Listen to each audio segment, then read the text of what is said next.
Alright!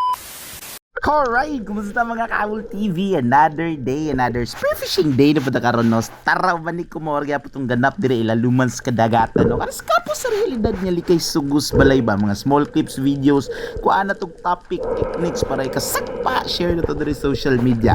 So karon day na pangutana sa to ano kay Alfonso Iskander.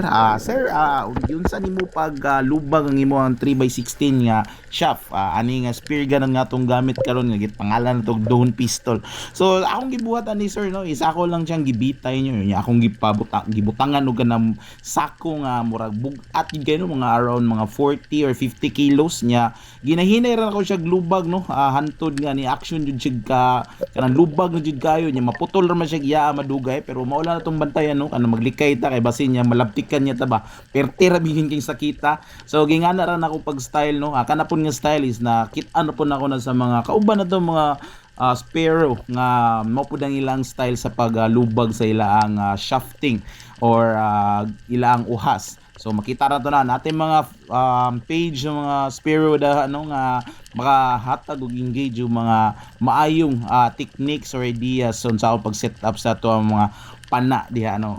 Sinaot na tubag akong anak.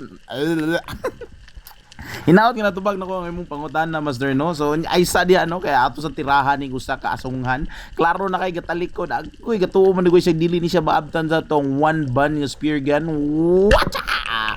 Long range shot no. Klaro kayo tuhog barbecue ang iyang style pagkatira sa usa ka surahan or kumpati na kayo.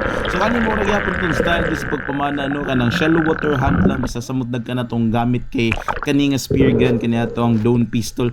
Minagbaway ra gini kay ang tirada na ko ani nga isda ay nga pana no kay panud-an gid kayo nya kung makatagbo mo kitang mga daggong isda ako patugol kayo pwede po na to pangbaligya ba.